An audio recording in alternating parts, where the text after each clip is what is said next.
Hello students, in this small lecture we're going to talk about continuity on an interval. So basically a couple of things to discuss. We say if a function f is continuous at each number of an open interval AB, then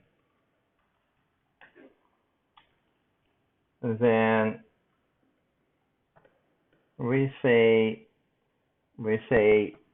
that f is continuous on AB. So if it continues at every point, it's continuous on the whole AB.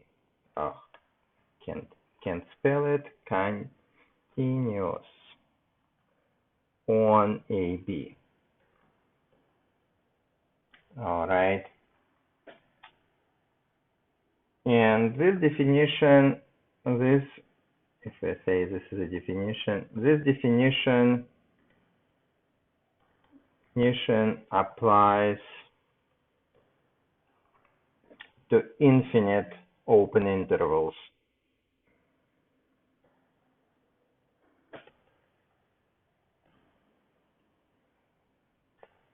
of the form from a to positive infinity, minus infinity to b, and also from minus infinity to infinity, something like that. And in the case when f is continuous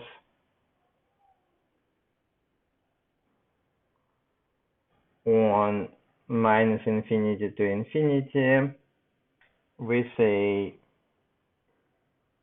f is continuous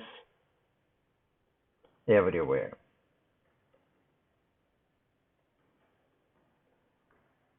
All right. So since the definition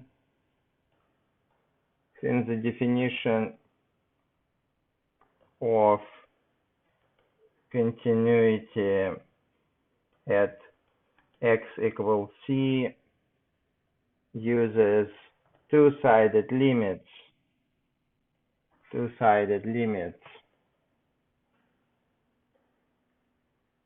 that definition is hard to use for semi-open or semi-closed or closed intervals. Definition is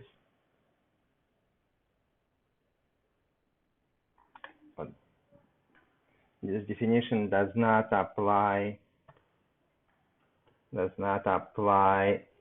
to the semi-closed or closed intervals of the form. I said this definition, let's put it better, previous definition.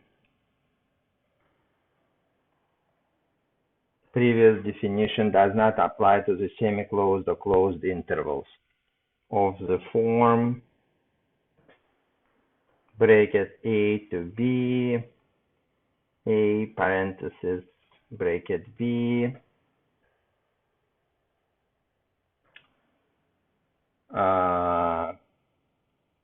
minus infinity to a, b to positive infinity, and ab, bracket. So we can't really use this definition. And to fix this problem,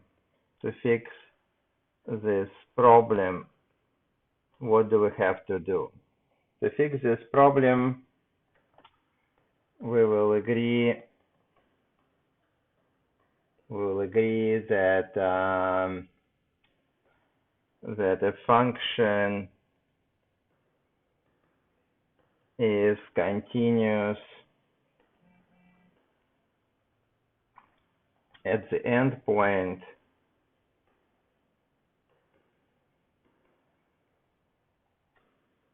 of an interval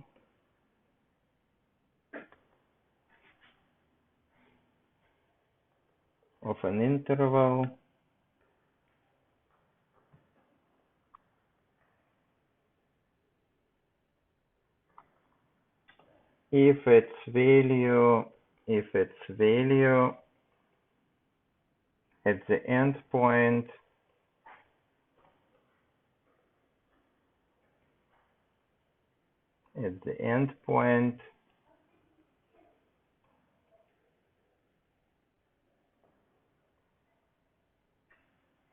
is equal to the one-sided limit.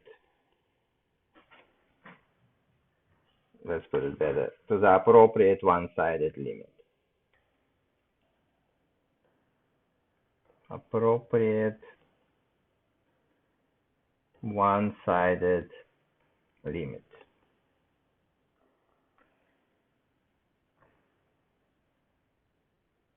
At that endpoint.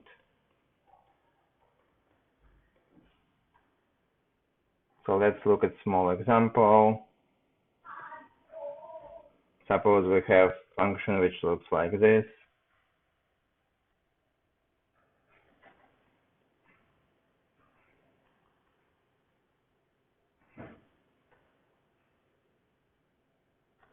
And this is A, and this is B.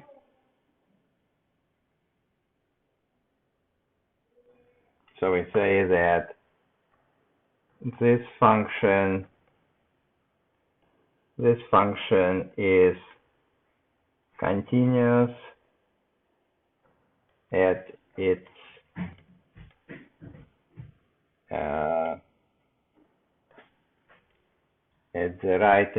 at the right endpoint of AB,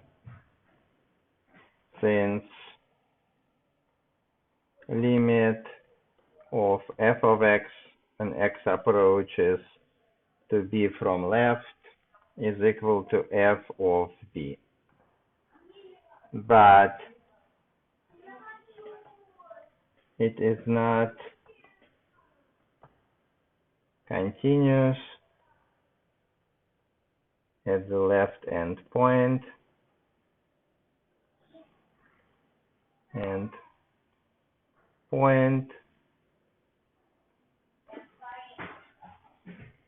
because limit of f of x as x approaches a from right is not equal to f of a. All right. So in general,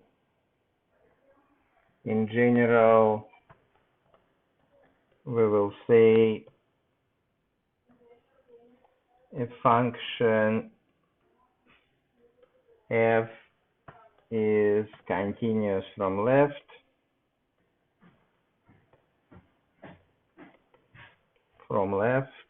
at x equals c if limit of f of x when x approaches c from left is equal to f of c, and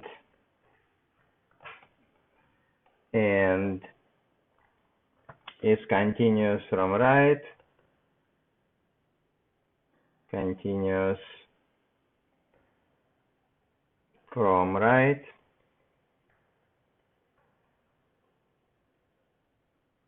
at x equals to c if limit of f of x as x approaches c from right is equal to f of c.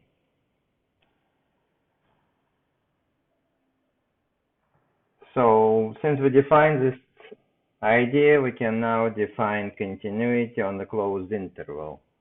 So we'll say function f is said to be continuous,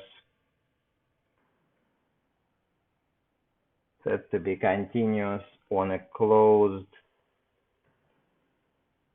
interval from A to B if the following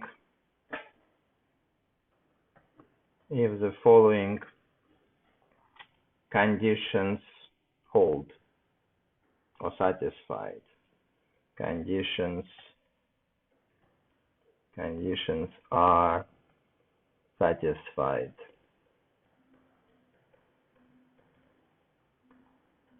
And the first condition that we have is condition 1. F is continuous on open interval AB. That's easy to define. Second thing, F is continuous from the right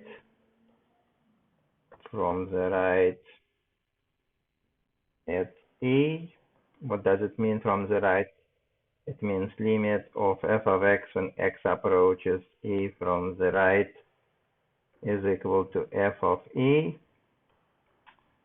And for the last part, f is continuous from the left at B. So what do we mean? We mean limit of f of x as x approaches B from left is equal to f of B. All right, so we define continuity on a closed interval.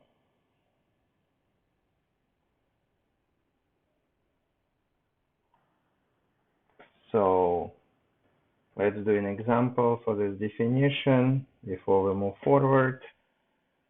The example says, what can we say about continuity, about the continuity of the function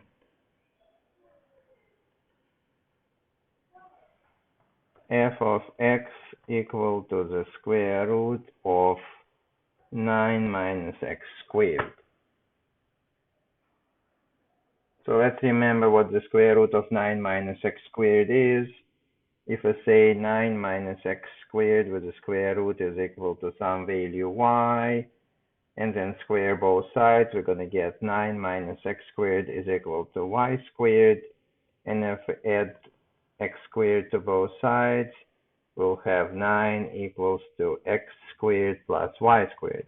So basically it's a circle centered at 0 with radius 3, but we only take the half part of it, right? So basically the picture looks like this. It's a semicircle, we take only positive values of a circle, right?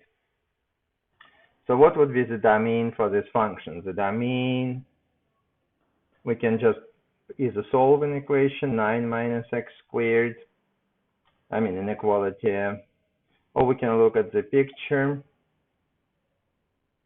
Okay, so basically,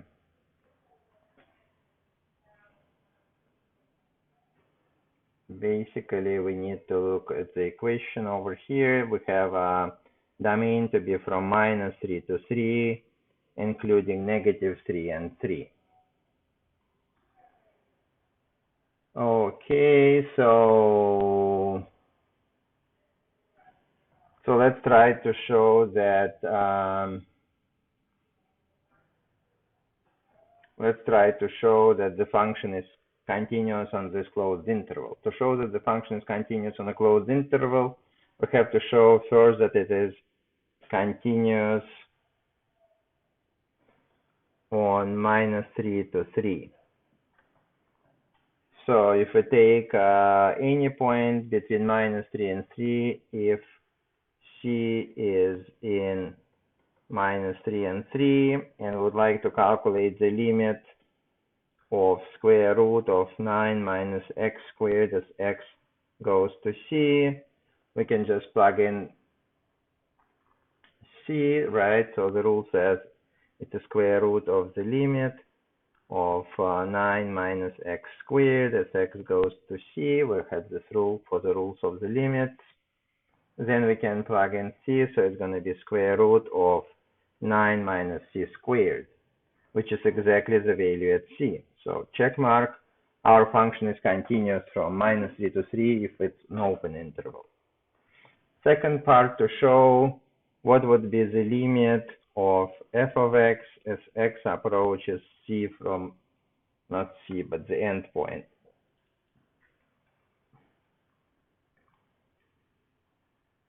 So -3 from the right.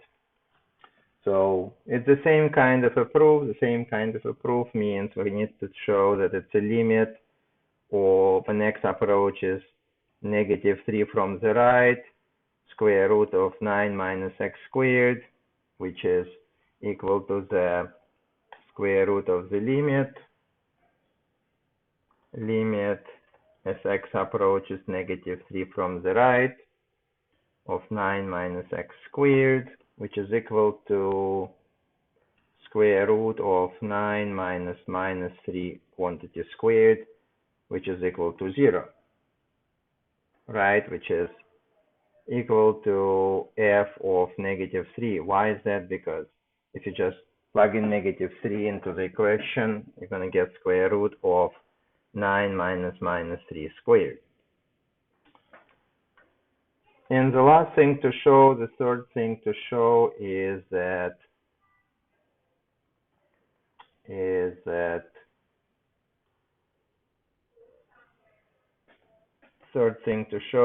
the limit of f of x when x approaches +3 from left is going to be the value at 3, right?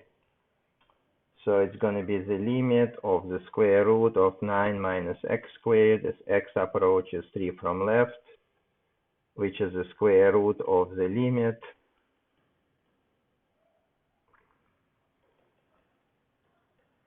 and so we plug in 3, so we get 9 minus 3 squared. So it's also equal to 0, which is equal to f of 3. So check mark, check mark, check mark. Conclusion, thus f is continuous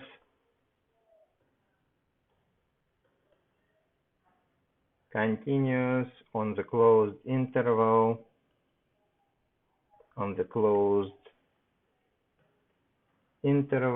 from -3 to 3. So probably a good place to stop for this small lecture, and I'll see you in the next one.